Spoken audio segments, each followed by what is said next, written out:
Les entretiens du marquis. Bonjour à tous. Olivier Marleix, Emmanuel Borne, Emmanuel Macron, Ciotti, sont-ils fichus politiquement? Eh bien, c'est la question que l'on va se poser à travers cette vidéo et notamment du décryptage de la journée du jeudi 16 mars. Mais vous connaissez le rituel. Avant de commencer cette vidéo, je voulais remercier tous ceux qui me permettent de vivre de mon travail grâce aux merci rémunérateurs. Aujourd'hui sont à l'honneur VTT Pollux, Alice Bernardo, Céline Dujardin et Michel Repost, que je n'ai pas suffisamment salué. Merci du fond du cœur. Vous savez que pour faire ces entretiens, eh bien, cela nécessite un énorme travail en amont, des heures de lecture, de décryptage, d'écoute aussi d'émissions télévisées, pour vous donner le meilleur de l'information et avoir une ligne éditoriale qui vient trancher avec la presse aux ordres. Et vous appréciez mon travail et je vous remercie puisque vous êtes de plus en plus nombreux à me rejoindre. Merci donc et bienvenue. Et puis vous êtes de plus en plus nombreux à lever le petit pouce bleu, à m'écrire des gentils mots. Alors aujourd'hui, je suis un petit peu débordé par l'actualité parce que là, nous avons des faits qui sont tout à fait exceptionnels. Nous vivons des moments historiques.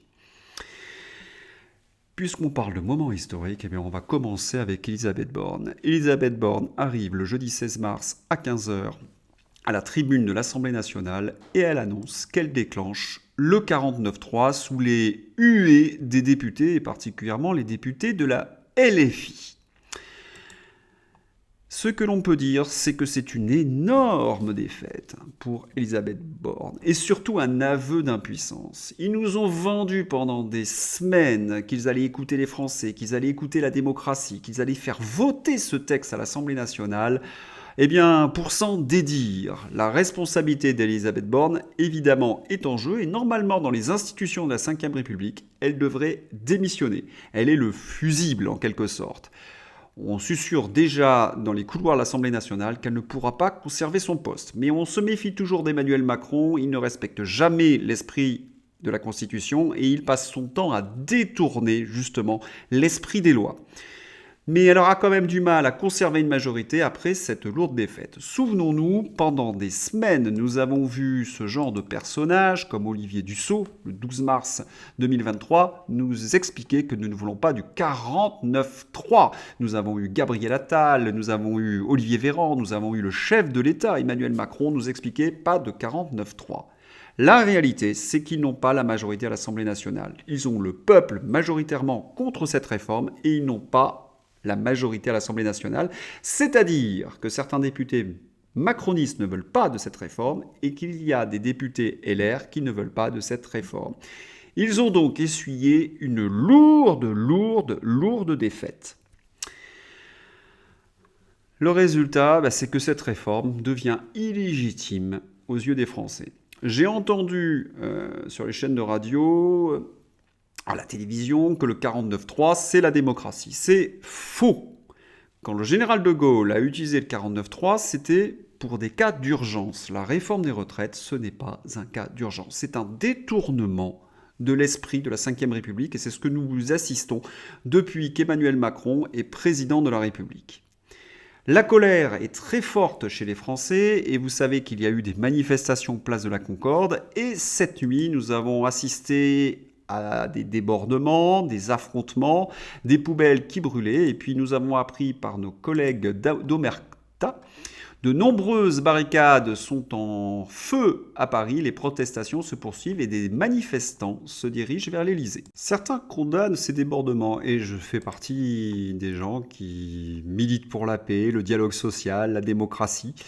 Mais la question, c'est que si je devais affronter ces manifestants, quels sont les arguments que je pourrais leur opposer ?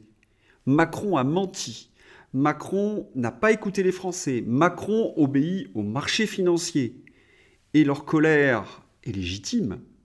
Dans une démocratie, ce qui permet d'éviter ce genre d'affrontement, c'est justement le système démocratique. Or, Macron vient de bafouer les institutions de la Ve République. Il n'écoute pas le peuple français. Comment voulez-vous éviter ce genre de choses ? Et ensuite, nous avons des députés de la Macronie qui viennent pleurer sur les plateaux de télévision. Aurore Berger, présidente des députés Renaissance à l'Assemblée, demande solennellement de mobiliser les services de l'État afin de protéger les parlementaires de la majorité. Vous imaginez le nombre de messages qu'ils doivent recevoir en ce moment. On comprend bien que la situation est bloquée et qu'il faut absolument qu'il y ait une dissolution de l'Assemblée nationale parce que sinon ça va mal finir. Il faut redonner le pouvoir aux Français. Il faut que la démocratie revienne et qu'on puisse s'exprimer pour éviter un affrontement qui paraît de plus en plus inévitable. On va essayer d'éviter les victimes, on revient à la démocratie et on arrivera peut-être à sauver notre État. Alors, Elisabeth Borne, il est évident que sa carrière politique semble très compromise. Après, il y a ce qu'on appelle les LR. On se souvient de ce monsieur qui nous expliquait « je préfère un 49-3 que pas de réforme du tout ». Eh bien, nous voyons le résultat. Il préfère l'absence de démocratie, le coup de force et de ne pas écouter la représentation nationale. Car lorsqu'on consulte les Français, par exemple sur une motion de censure, qu'est-ce que l'on constate ? Eh bien, qu'ils sont majoritairement pour. Chez la France Insoumise, bien évidemment, au PS, on s'en doute, chez les Verts aussi. Mais nous avons une part non négligeable dans les députés, dans les Français de la majorité. Les LR sont majoritaires à une dissolution, comme le Rassemblement national ou les sans préférence. Le résultat, c'est que les Français ne veulent plus que Macron dirige ce pays. Alors, quand certains nous expliquent que c'est la démocratie qui ne veulent pas le chaos ou autre chose, je pense par exemple à Ciotti qui a dit « nous ne voulons pas le chaos », la réalité c'est que lui-même n'a plus la main mise sur son parti. Pour une raison simple, et vous l'avez compris, des députés LR ne voulaient pas voter cette réforme des retraites. Il y a donc un contestataire au sein des LR. Alors, qui est ce contestataire ? J'en ai parlé plusieurs fois. Il se nomme Aurélien Pradié et il conteste la réforme des retraites, comme le montre son tweet qu'il a mis sous son profil. Plus les semaines passeront, plus les Français mesureront les injustices massives de l'actuelle réforme des retraites. Les femmes, les mères, ceux qui ont commencé à travailler à 20 ans ou avant 20 ans sans 5 trimestres validés. Les travailleurs, sans justice, pas de réforme. Voilà ce qu'écrit Aurélien Pradié. Et manifestement, il a conquis de très nombreux députés LR et il semblerait que Ciotti, Marlex, l'Assemblée nationale ne sont même plus majoritaires au sein des LR. C'est vous dire la chute. Je pense en effet que politiquement, Marlex, Ciotti, cette ligne-là est en très grande difficulté. Ils pourront peut-être rejoindre Renaissance, ils auront tout à fait leur place parmi les autres traites à la nation, bien évidemment. Ça risque en effet d'être très très cher pour Ciotti. Quant à Aurélien Pradié, il vient de gagner une victoire, puisqu'il n'y a pas eu de vote sur la réforme des retraites. Alors, il y a une motion de censure. Une motion de censure pourrait faire tomber le gouvernement. Les motions de censure des mois précédents n'ont pas fonctionné. Pour une raison simple, c'était que soit c'était déposé par le Rassemblement national, donc les LFI ne votaient pas, ou quand le Rassemblement national votait pour LFI, c'était les LR. Mais là, aujourd'hui, certains députés LR veulent voter la motion de censure. Pourquoi ? Parce que le groupe qui anime cette motion de censure, c'est un groupe assez surprenant, ce sont les LIOT. Alors, qui sont ces LIOT ? C'est un groupe pour la défense du territoire, c'est composé d'ultramarins, donc vous regardez les noms, de transfuges de gauche, et surtout de Charles de Courson. Charles de Courson en veut particulièrement à Emmanuel Macron parce que Charles de Courson a exprimé plusieurs fois sa colère contre Emmanuel Macron parce qu'il détourne évidemment l'esprit des institutions et pendant la période des Gilets jaunes, il avait vraiment eu des mots très durs pour le gouvernement. Donc on s'aperçoit que c'était un groupe LAREM. Ces gens sont en train de faire sécession. C'est quand même assez important. C'est un groupe qui était proche de la REM et qui était en train de faire sécession. Et c'est Charles de Courson qui essaie de faire voter cette motion de censure. C'est lui qui est au centre de tout. Retraite la charge de Charles de Courson contre l'exécutif. Alors que la discussion parlementaire sur la réforme des retraites touche à sa fin, le député centriste de la Marne pilonne le gouvernement. Et c'est lui qui rencontre les députés du Rassemblement national, c'est lui qui rencontre les députés LR qui ne sont pas sur la ligne Ciotti-Marlex, c'est lui qui rencontre aussi les députés de la France insoumise. Vous comprenez que si toutes les voix s'additionnent, plus des transfuges macronistes, eh bien, cette motion de censure pourrait aboutir. C'est pour cette raison que l'on voit Marlex et Ciotti dire non, ne votez pas la motion de censure, mais comment peut-on écouter des gens qui ont déjà perdu une bataille, et une bataille très grave, qui entraîne évidemment la France dans une situation calamiteuse. Alors, il nous reste maintenant encore une chance contre la réforme des retraites. C'est la France insoumise qui a déposé une saisine devant le Conseil constitutionnel, c'est-à-dire qu'il demande au Conseil constitutionnel de valider, d'invalider plus exactement, la réforme des retraites. Est-ce qu'il y a une chance ? Eh bien oui, parce que, si vous m'avez suivi notamment, vous savez que le président du Conseil constitutionnel a envoyé un avertissement au gouvernement sur plusieurs points de leur réforme qu'il juge inconstitutionnels. Il y a d'abord l'usage intempestif, j'ai envie de dire, du 49.3, il y a l'index des seniors, et puis il y a aussi certaines mesures qui ne seraient pas possibles. Donc, le Conseil constitutionnel va-t-il rejeter la réforme des retraites ? Il y a 2 mois, j'aurais dit non. Là, maintenant, je me pose des questions. J'ai entendu Jacques Attali, j'ai entendu certains socialistes. On voit que certains hommes de droite disent qu'elle n'est pas constitutionnelle. Donc là encore, il y a peut-être une chose. Nous verrons bien. Alors, ce qui est assez intéressant dans ce que j'ai pu vous dire depuis des semaines, eh bien, c'est que nos analyses sont validées par les faits. Et ça, c'est vraiment très important.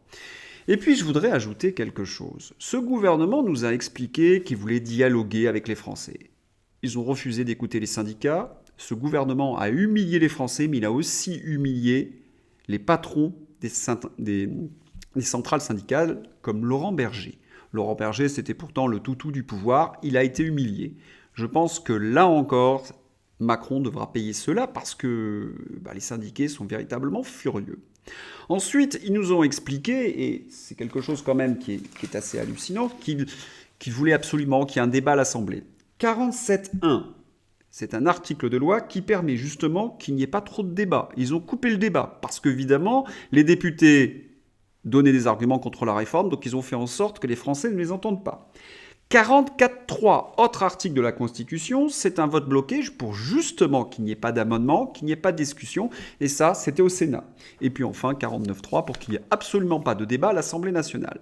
Autrement dit, le débat démocratique a été confisqué par Emmanuel Macron. Ça s'appelle comment, en fin de compte, quand quelqu'un fait en sorte qu'il n'y ait pas de débat démocratique, confisque la liberté de parole ?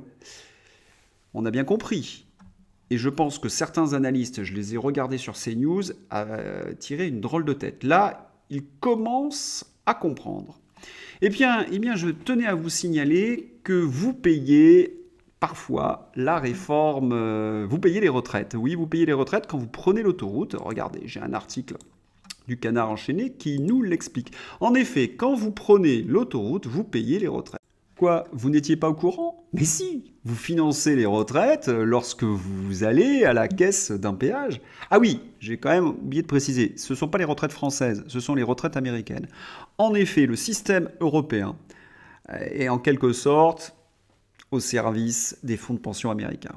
Les fonds de pension font pression sur la Commission européenne pour qu'ils privatisent des services publics et ainsi ils ont des rendements sécurisés parce qu'il n'y a rien de mieux pour un fonds de pension qu'un service public. Ils savent que l'État est adossé, donc ils auront une rentabilité exceptionnelle. Et c'est ce qui est arrivé avec les sociétés autoroutières. C'est-à-dire que quand vous allez au péage, vous payez, et les dividendes vont être reversés à des fonds de pension, et ces fonds de pension financent par exemple les retraités californiens. Voilà le système qui a été mis en place par les Américains et l'Union européenne. C'est un immense racket. Est-ce que nous devons continuer comme ça ? Bien sûr que non, parce que d'abord, nous sommes en train de nous ruiner. Pensez que l'argent des autoroutes, autrefois, allait à l'entretien de nos routes. Aujourd'hui, les services concernés disent qu'il n'y a plus de budget puisqu'on ne reçoit plus l'argent des péages. Voilà par exemple un système qu'il faut absolument détruire. Alors, Emmanuel Macron pourra-t-il continuer? Eh bien, je tiens. Bon, évidemment, je ne suis pas Madame Irma, mais ce que je sens, c'est que les élites aujourd'hui ont compris que le véritable problème, c'est-à-dire les gens qui l'ont mis en place, hein, ont compris que Emmanuel Macron pourrait les entraîner en chute. J'imagine qu'ils sont en train de chercher une nouvelle solution. Et Emmanuel Macron le sait, il suffit de regarder son visage, la crispation. Il a pris 10 ans en un mois. Enfin, je voudrais aussi avertir certains d'entre vous.